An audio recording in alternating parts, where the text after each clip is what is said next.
Hello, welcome to Wetpixel Live. My name is Adam Hanlon, I'm the editor of Wetpixel, and I'd like to introduce you to Alex Mustard, our regular contributor. Hi, Alex. Hi, Adam. Nice to see you. Nice to see you too. So, we're going to talk today about some ideas on how to shoot bug eye lenses. Now, if that sounds like a completely alien concept and you've no idea what a bug eye lens is, we have just released an episode dealing with bug eye lenses. It's very topical because there's a new bug eye lens that's been released by Nauticam this week, and we chat about that in the other episode. So please, if you're not sure what a bug eye lens is, that's probably a good place to start. And this episode is then going to discuss some ideas about creatively shooting the lenses specifically. I have some experience of shooting the Laowa bug eye lens, this one here, and I'm going to share that. And then Alex has some experience of shooting both the Inon originally and then more recently the Nauticam EMWL. So possibly we should start chronologically, Alex. What did you learn about shooting the Inon and maybe how that applies to the Nauticam one as well? Yeah, so I think I'll probably cover a lot of the basic setup. First of all, they're quite a cumbersome thing to get used to holding, and they are quite big. And I actually found one of the most comfortable ways to shoot it is to hold it a little bit like a snooker cue, or a pool cue for those who are not from the UK or China. And so I would, this is I haven't got a bug eye, but I would tend to put my hand on the sand and then I would rest it on top. And I found that was a very good way of controlling, maybe even wrapping a finger around it to control the movement. Certainly on a muck dive, that was a good way to be able to control the movement. And I found that worked really nicely as a way of controlling the movement. Because you're ending up maneuvering this long lens very close to the subject, you do need to, both for the sake of the subject and also for not ruining your photographic opportunity, you do need to be able to make that last closing of that gap very slow and steady. If you race it in, you can bash the subject, you can create a bow wave, stir up sediment. So you need that control over the lens. And I found that way of shooting, as if it was a pool cue or a snooker cue, actually worked very well. I get my hand down and it gave me the ability to guide it in and control it up to the subject. And that worked really well. If you try and hold it from back here and do that, it's got so much moment relative to you. It's flapping around all over the place. It's also very hard to gauge where the end of the lens is relative, because you're looking through the viewfinder or the live view or whatever, and you're seeing what the lens is seeing, but the lens is actually remote from you, as it were. So it's hard, and by putting the hand on the sand, that gives you a distance marker, doesn't it? Really. Well, it's more, and it gives you that physical control over it, and then you can be looking over the top, looking on the viewfinder, just guiding it in. But you need that fine control, because the photo comes when you go from that far away to that far away, and suddenly this amazing perspective opens up. And it's really important that you've got fine control over it at that distance. The other thing is they're actually quite hard to shoot verticals with, certainly on the seabed. And I would set the lens up differently when I was shooting verticals and horizontals. And to get my verticals to work, I would take off my left-hand handle on the housing so I could get the housing lower into the sand to get a little bit more of an upward camera angle. And I'd also make sure my strobes were wrapped around the other way so that they weren't doing it. Now, the second thing I wanted to talk about was lighting. And with some subjects, they're relatively easy to light. And so it's relatively easy, if you just want to go with a relatively normal system, is have two strobes on, relatively long strobe arms, and you put the strobe arms forward either side of the tip of the lens. So if the lens is like that, I'm going to run out of hands now. That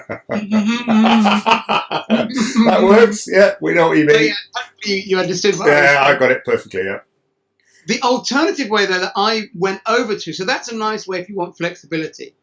But actually I found I was shooting a lot, is I would use a fiber snoot to channel my light down to the front, to keep the front. So I would actually run a fiber snoot down either side of the lens like this. And that was a really great way of just giving me a really controllable front light on the subject. And then I would have my second flash above like this, basically creating a pool of illumination over the subject. And I found that a really, really nice way to shoot the lens. And the Inon, the new Nauticam lens has got strobe mounts on the port as well, so you can actually even mount this one on the thing up here all the time, and then have the other one mounted on the housing going forward. And that was a really good way of lighting for me that I liked. I've got a photo here of me shooting with the lens. This wasn't actually taken on a dive. This was a profile picture I took of my I took. So I didn't actually have the second flash on here. This was actually I'd actually just done a dive and I wanted a profile picture for a project I was working on, and I just grabbed the camera. But it gives you an idea of how I was using the fiber snoot to light the Inon. The other thing that was unusual about the Inon is the picture was reversed. But I have to say, so if you wanted to, if the subject was too far to the right of the frame, you had to move the camera the opposite way to you imagine, to the left, in order to get it in the frame. And that was quite confusing. And I have to say, when you had it on your hand in the snooker position, you would realize very quickly you were going the wrong way, and you would be able to go back the other way. And it doesn't take as long to get used to as you might imagine, things being backwards. And generally with this lens, you're shooting non-moving or very slow-moving subjects. So it's not really too much of a problem. With the Inon lens, the focus was a real issue. And with that, you used to adopt a little bit of a spray and pray approach. In that you'd take a number of pictures in a sequence and then select afterwards over which one was sharpest. With the Nauticam one, it autofocuses brilliantly through the lens. So you just stick it on autofocus and you shoot, and they're in focus. Like normal. And it's amazing. So the Laowa one is it's a bit of a blast from the past, really, for those of us that have got used to autofocus. And so it's manual focus and it's manual aperture. So practically what that means is, now, obviously on a full frame camera, you want to be shooting at relatively, it's f14 anyway, but you want to be shooting at relatively closed apertures in order to get depth of field, particularly because you're trying to get subjects with a background in focus. With this type of lens, by definition, you're probably not trying to defocus the background. And what that meant, of course, is that your viewfinder now is getting very dark. It's very hard, let alone assessing focus. It's really hard to assess framing. And so what I did in response to that is I started shooting on live view,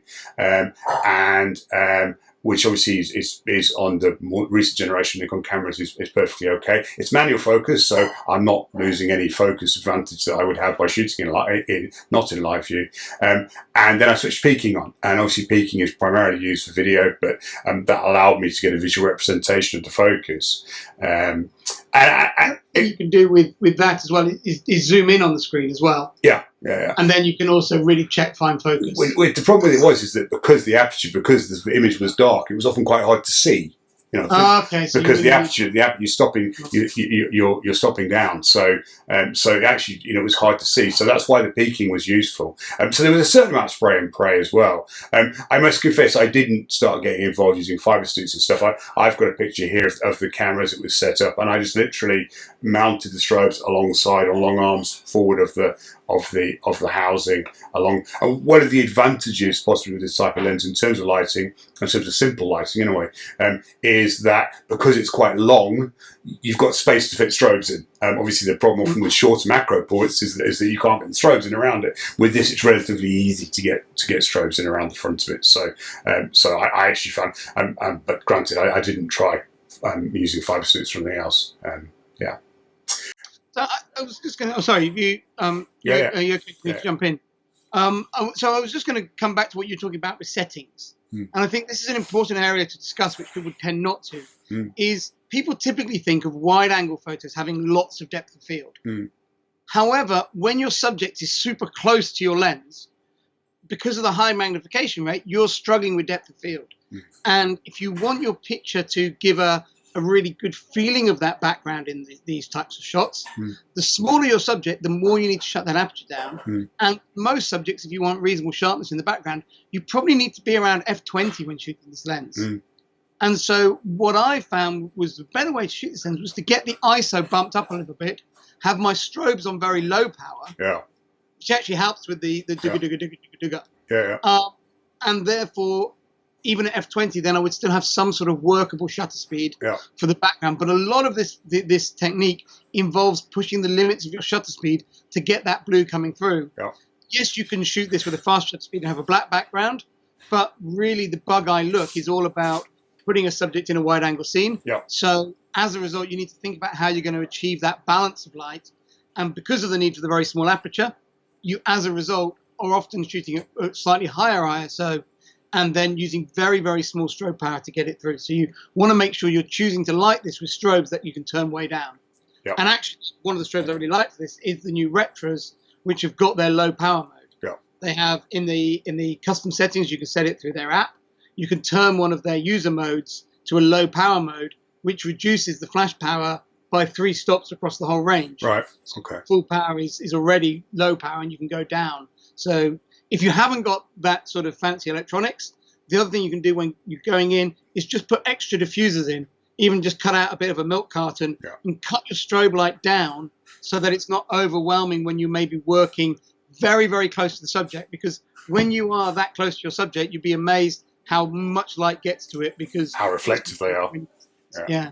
I actually things that help me. It's a good point. It's something I'd actually forgotten to mention. I have the Inon +4 ND filters for the Z330s, and I actually did use them with this lens a bit as well for exactly the same issue. Just basically finding that even on its lowest setting, I was still getting too much light in the subject. And getting a lot of reflection, and also off the sand, because if you've got light coloured sand, it's a problem as well. So by using an ND filter. I think that's where the lighting setup of the fill with the fibre snoot on the subject, and then a relatively top light with your other strobe, which is soft. I think helps get you a more even spread through the picture. But particularly the flash power, those are things that are very specific to this lens, and I think it's really interesting to be able to cover them in this episode. Yeah, I agree. So specifically EMWL, any specific tips with that, Alex? No, not really. I mean, I think the lighting and the holding is the same as the other lenses. I was shooting it a little bit more mid-water in Cayman because of the nature of the subjects, but I wouldn't normally choose to shoot it there. I'd normally choose to shoot it in a muck site or in certainly critter diving type environment when I would generally have my hand on the sand to control it. So, yeah, and I think just really with the Nauticam, it autofocuses brilliantly through the lens. I think that's because you're using your prime macro lens behind it, you can just control the aperture normally, so you don't have the problems that you have of having to have the aperture shut when framing. It obviously just shuts the aperture when you take the picture. So you have a lovely bright view. You can see well. The autofocus can see well. I was able to track moving fish through it, really happily. So I think it's great. Yeah, it's actually a lot easier to shoot. The Inon had a specific port, so obviously it was housing specific. The Laowa is the same. I think Seacam and Nauticam have ports that are adapted for it. How about the EMWL? How does that mount, just as a practical thing? So it's a wet mount lens. Okay. So theoretically, you can mount it onto any housing. And what's the fitting on the house? Sorry. So it mounts onto the macro port. On the prototype I had, Nauticam had it on a swing arm, so you could use it normally and then swing it up and rotate it round to the side, so it sort of stood to attention next to your lens. And that means that actually on a dive, you can switch between shooting with it and shooting a straight 105, should you want to, on a dive. Should you find that amazing subject. I would encourage anyone, though, wanting to get the most out of this lens to make it a dedicated shoot for this lens. It's such a different perspective. The settings and lighting is so different from shooting normally that I would only want to go back to the normal lens if there was, a once in a lifetime subject. So from reading the press release, the production version has a bayonet mount. And Nauticam do a bayonet adapter, so it's an M67. So if your port has an M67 thread on it, which most macro ports do, you'd have to buy the Nauticam bayonet M67 bayonet adapter, mount that onto your port, and then the lens will mount on it. And then obviously you could add in flip systems, so on and so forth, M67 mount ones. I think the Nauticam one is an M67 onto your port as well, if you required it. I think that's certainly one of the photos I saw in the press release still had this swing up and round to the side thing for it. But I do remember that Ryan Cannon from Rephoto and Nauticam, he did say to me that they're not sure it's going to be the final mount. So I'm not 100% on that. The one I had that. So the press release is that it's going to be a bayonet. They have a bayonet 2, so the new version of the bayonet, which they actually released at DEMA last year. So you probably would need to purchase the bayonet M67 bayonet adapter and then flip adapters as. But I think the bottom line is that the EMWL will mount pretty much on any macro port with the M67 thread, which is useful for those of us that possibly don't shoot with Nauticam housings all the time. Yeah, and being underwater photography, there'll be lots of ways to spend even more money. Absolutely, I'm sure there will be. Thank you, Alex. That's great insight. As I mentioned before, one of the few people who's actually had the opportunity to try the ENWL underwater. So it's great to get up to date information on that. I think people will probably be able to see your ENWL imagery on your website if they look for where did you shoot it, Cayman? Oh, yeah, it's quite difficult to find, actually. Okay. I would say wait till I've been to a muck diving place next and wait for those pictures, because the ones I've done so far were really testing the system. They weren't the right subjects, and I can't wait to get in front of the right subjects with it. I think it's likely, by the way. I think it's likely, by the way, that Alex and I are probably going to be diving muck dive. That his next muck diving trip will probably be my next muck diving trip as well. So you can expect fights in the car park about who's going to use the lens, which we'll record and duly share on Wetpixel Live. I think James wants it as well. So yeah, it could be a riot. Anyway, fantastic. Thank you, Alex. Thank you all for watching. Please visit our sponsor for this episode, which is XIT 404 from California. Please like the episode if you enjoyed it, and feel free to add any comments or suggestions for future episodes or anything you want to know about this episode in the comments section. Thank you very much. I look forward to seeing you soon.